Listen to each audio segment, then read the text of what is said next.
We all knew it wasn't going to end with Charlie Kirk. We have two more conservative political commentators who have been attacked in their own homes. We're going to talk all about it. Tim Pool, Benny Johnson. We're also going to be talking about Milo Yiannopoulos ousting conservatives as closeted gays, supposedly.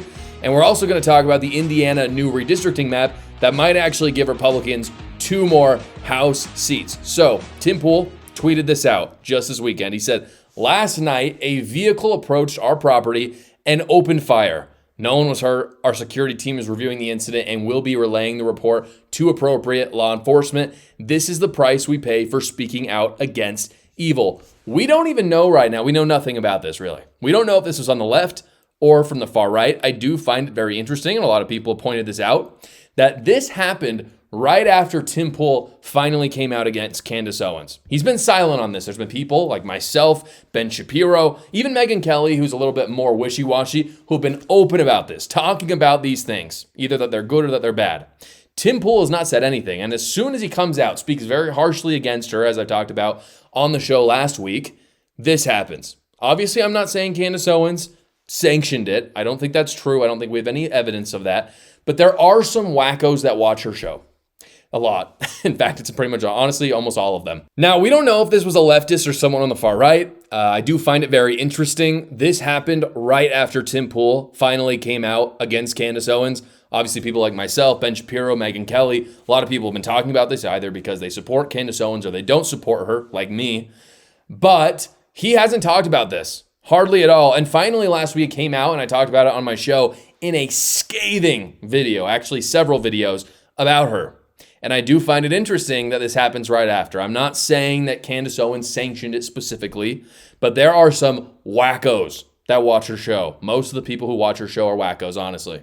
And I am not 100% sure that this attack on Tim Pool was someone on the left. I think it could have been someone on the far right. I think it could have been in retaliation for what he was saying on Candace Owens. Who knows?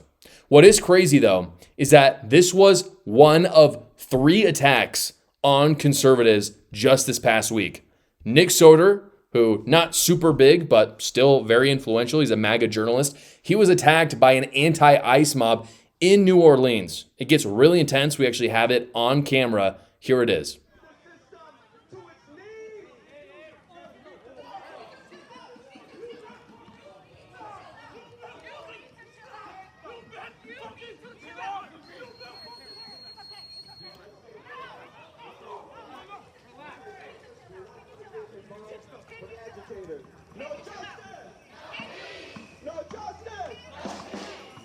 Very scary stuff. As scary as that is, obviously it makes a little bit of sense. You know, he was in the fray. He was there. Obviously, he knew it was going to be a little bit intense. That's part of the price that you pay as a journalist. When you're in intense mobs, you know things could happen. It's not right, but they get angry. They get violent. But what is so crazy is when people are literally going to conservatives' homes and trying to hurt them like they did with Tim Pool, and they did it as well with Benny Johnson. Here is what Benny Johnson tweeted out just 2 days ago. Again, this all happened in a matter of days. He came out and said, "This man," I'll show you the picture right here as well. "This man showed up at my home where my wife and children live. He was ranting about me, went door to door in my neighborhood trying to find me, terrifying my neighbors. We believe he was armed and fled before the cops arrived. He then explicitly and publicly threatened the lives of Matt Walsh and his wife and children. He recently showed up at Cat Turd's home." Cat Turd is a famous, if you're not on X, big MAGA X account. I know it's a weird name. It is what it is. He said, "He recently showed up at Cat Turd's home ranting and raving about me and Matt Walsh and Laura Loomer. Thank you to the FBI and DOJ for investigating these threats and swiftly arresting stalker Andrew IR. He was clearly spiraling in a very dangerous way. I don't like to speak publicly about this kind of stuff because it involves my family and their security. I'm sick over it." He then continues, "But I have an obligation to amplify this case as it is one of multiple ongoing criminal prosecutions for threats against my family. Over the past year, I've watched my president get shot in the head and my friend get assassinated. Things are spiraling wildly out of control. There are real-world consequences for psychotic rhetoric and lies amplified online. Enough. If you're threatening my family, expect me to fight back with full force. There is nothing I wouldn't do to protect my family. I would gladly die for them. This is good versus evil, darkness versus light. The battle is spiritual. With Christ, we will win." Very true. Love that message by Benny. Evil will lose. And here's the question with all of this. I talked about this when Charlie Kirk was assassinated. What is the solution? Because you see these people, they're not in their right mind. These are not like normal people. These are not people who are thinking political in the sense of strategy. They're doing crazy things. And I actually do think there is a solution. I think there's two. The first is what Benny Johnson says, preach the gospel of Jesus Christ. And the second is to bring back insane asylums, which Donald Trump has actually brought up. So people are bringing up these solutions. I think they're spot on. Nothing has a greater ability to make bad people good than Jesus. I truly believe Tyler Robinson, the man, you could hardly say man, but yes, it was a man who assassinated Charlie Kirk. I think that if he had a testimony of Jesus Christ, he wouldn't have done that. This guy who went to Benny Johnson's house, and we don't know the person who went to Tim Pool's, I think if they were true Christians, they would not have done that. So yeah, I think Jesus is the solution. I also think some people are too insane to walk our streets. That's just how it is. We need to embrace that as our country if we want to stop these things from happening. That's all there is. Unfortunately, Benny Johnson wasn't just attacked physically. This week, he was actually attacked personally. Milo Yiannopoulos, who is an alt-right psycho, so weird if you know who he is, he went on Tim Pool's podcast this week to specifically sabotage conservatives. This is what he's trying to do, and this included Benny Johnson. Before I tell you more about who Milo Yiannopoulos is, because he's basically irrelevant in politics right now, no one cares who he has no power, I want you to know what he said about Benny Johnson, because it gets crazy. Here is Milo on Tim Pool saying Benny Johnson is a closeted gay man. One of the most distinctive things about the right wing in this country is its homosexual overtones. Benny Johnson posts pictures of his children every 2 days. It's weird. And everybody knows what went on with Benny Johnson in those lobbies and in those hotel rooms at SAS. Everybody knows. I don't know what you're talking about. Men. Younger men, not underage. At least I don't know that. His wife was crying drunk in the lobby 3 SASs in a row about how her husband was upstairs with boys. Come on. Go ask her. Come on. Go ask her. Come on, Milo. Go ask her. Milo, aren't you ever scared of getting sued? You say I'm sitting here like I am humbled by the Lord. So this led to quite a stir online because people are telling Benny Johnson that he needs to sue Milo for defamation, which again, it's not going to happen because you have to prove malice. If you're Benny, you have to prove that Milo had malice, which includes proving that Benny Johnson's not gay, which is literally impossible to do in court. You just can't do that. That's why Milo can get away with just saying random crap about random people. He can defame them because in court, especially if it's a public figure, because you can't just prove negligence, you have to prove malice. That's how it works when you're a public figure like Benny Johnson. And so he can just say whatever he wants because no one can really prove if he's right or wrong. Milo has doubled down, named other people in an effort to tear down the conservative movement. He's not a conservative. People are acting like Milo Yiannopoulos is on the right. He is on the alt-right, horseshoe theory, to the point where he's basically on the left. This is why people call people on the alt-right woke right, because they do exactly the same things as woke leftists. Before I show you Benny Johnson's response, because there is a response and it's pretty good, let me tell you who Milo Yiannopoulos is if you have no idea who this guy is. Milo Yiannopoulos is a gay man who says he turned himself straight. That's his whole thing. That's why people even know who he is. He was flaming gay for a long time, and then he said, oh, it's just a choice, and I'm changing it back. I don't care about that. Maybe it's a choice, maybe it's not. None of that matters. Milo, at his core, is a liar. He is an anti-Semite Nazi. His X handle right now is Nero, who, of course, is famous for slaughtering Jews in 64 AD. He was the Roman emperor who was the most brutal towards Jews. There's no coincidence there. He loves Nick Fuentes. That's his whole shtick. He wants Jews to be dead and, genocided in the United States. And because of that, he's been ostracized by the right for a long time now because of his nasty demeanor, lack of conservative principles. And so because of that, he's angry. He wants to tear other people down, especially people who are doing well in the conservative movement. And that's where Benny Johnson comes in. Benny Johnson responded with this. Pretty simple. And by the way, he never says Milo Yiannopoulos' name, which is very smart as well because he's so beneath him. No one knows who he is compared to Benny Johnson. You can love him or hate him. I definitely don't agree with everything he talks about, but he's very famous and influential in the conservative movement. He tweeted out, I know this is going to trigger some people, but here's my family. We're happy. They're miserable. That's why we win. Absolutely. This is right. We talk about Democrats being angry and never happy. Again, horseshoe theory. It's the same as on the left and the alt-right. None of them have families. All of them are angry, and they lose, and they're angry about it. It's all the same. It's the same for the far right. It's the same for Democrats. When I look at good principles to follow, just in my life, when I'm trying to decide what path I should take, one of the things that I do is I look at the lives of the people who espouse them. And nothing about Milo Yiannopoulos' life is something to be desired at all. That's why the Groyper movement fails, because you look at people like Milo, you look at Nick Fuentes, and they have horrible lives. I mean, they don't have wives, they don't have children, they don't have happiness, they're just angry, they whine all day on the internet. That's not what I want. So why would I take their principles? He's an angry whiner who has no family. That's why I know he's a liar. Benny Johnson, on the other hand, has a large family that he loves. He works hard. He seems like a happy guy. I would rather choose that. Before we get back to the show, guys, I want to tell you about something that you're going to want for your home, for your car, and your travel bag, Noxiderm. This is not the old school wound ointment your parents use. Today's bacteria are tougher, more dangerous, and every cut, scrape, or burn carries a risk of infection. That is why I use Noxiderm, a premium fast-acting first aid antiseptic foam.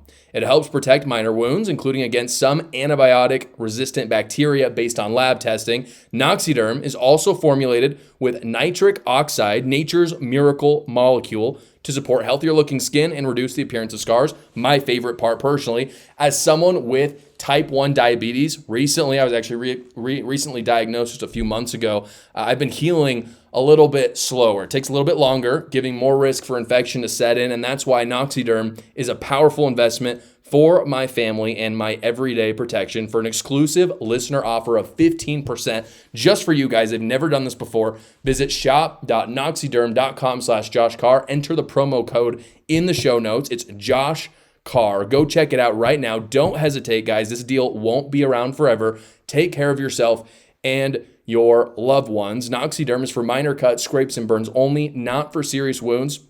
A slight sting upon first applications indicates the product is working. This product helps reduce bacteria in the skin surface and supports the appearance of skin as it recovers. It is not a substitute for professional medical care. The redistricting battle continues, and it is getting insanely close in Indiana right now, where the House has just approved a new map. Now it's going to the Senate. This is what the map looks like. And this would be a 2-seat pickup for Republicans. You can see right here, all red. And you can see what it was before. It looks freaking insane. And these were the Democrat seats before. You can see incredibly gerrymandered. Now it looks actually kind of normal. And again, Democrats are trying to claim right now that this would be gerrymandered, even though it looks a lot more normal. The reason why they're concerned about it is if you look in the middle, there's a bit of a spiral there, and it's because it's splitting up Indianapolis, which of course is going to be more liberal because it's a city. And I have to say, Republicans did a fantastic job. Before I talk about the controversy with all of this, just looking at the map for a second, none of these districts are close. They did a very, very good job. I've said it a million times. I have to say this every time I talk about gerrymandering. I'm pro gerrymandering. You want to know why? Because when you try to outlaw gerrymandering, someone's going to gerrymander anyway. Anything someone doesn't like, they call gerrymandering. So people can try to pass these anti-gerrymandering laws, but it's all BS. At the end of the day, what matters is Republicans in Republican states fighting Democrats trying to gerrymander there. And I fully understand that in blue states, Democrats are going to try to do the same. That's just life. But when Republicans don't do it and Democrats do, that's when we lose. So I don't have any problem calling it gerrymandering. That's the game. That's part of politics. If you don't like it, sorry, that's how it is. But the reason why I'm highlighting how good of a job they did on this map, you can see they didn't have to gerrymander this and make it, or you can call it redistricting if you want to. But, they didn't have to redistrict this into like, plus, R+3 over there. Or R+5, where it's like, in the midterm year, even though it's technically leaning Republican, it could be close. No, this is like R+18. The worst one is R+14. Like, these are solid red districts now, which is fantastic because obviously that's what California is doing. So I think Republicans should fight back and do it too. Now, the Senate has to pass it. And you might be thinking, if the House passed it, then surely the Senate will pass it too. I mean, that just makes sense. No. there are some Republicans right now being incredibly stupid for whatever reason in the Senate with 50 members in Indiana, excuse me, and 40 of those are Republicans, so they have a supermajority. There are 19 of those Republicans siding with Democrats right now. I'm not joking. They need 25 in order to pass this, and with 19 going the other direction, you've got a problem because there are some Democrats. One of them, Michael Bohacek, I believe you say his name, tweeted this out, and this just shows how stupid they're being. He said this. He said, "Many of you have asked my position on redistricting. I've been unapologetic advocate for people with intellectual disabilities since the birth of my second daughter. Those of you that don't know me or my family might not know that my daughter has Down syndrome. This is not the first time our president has used these insulting and derogatory references, and his choice of words have consequences.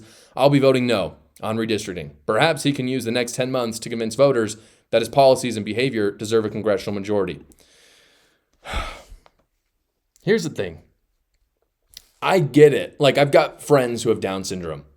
I've got family members that have disabilities. I understand that there are people who are offended when Donald Trump calls Tim Walz retarded. I thought it was funny, personally.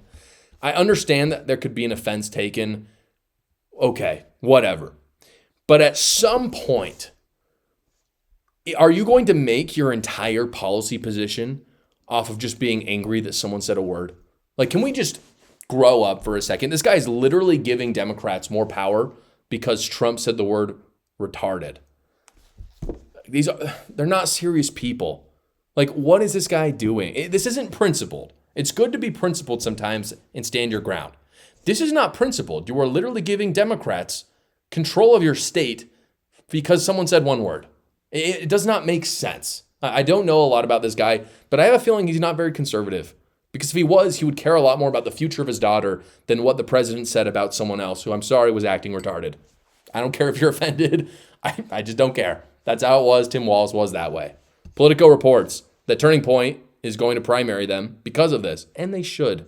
They said this. On Friday, Turning Point Action announced that it was partnering with several Trump-aligned super PACs to target Indiana Republicans who are blocking the president's redistricting effort, including threatening to spend millions of dollars to primary resistant members of the Indiana GOP. They should. This is ridiculous. Why in the world would you, as a Republican Party or a PAC that supports the Republican Party, think that you should just give money to people who aren't going to vote with you and give power to the Democrat Party? It makes no sense. And if you are the person pushing back against the GOP, just understand you're going to get primaried, and you deserve it.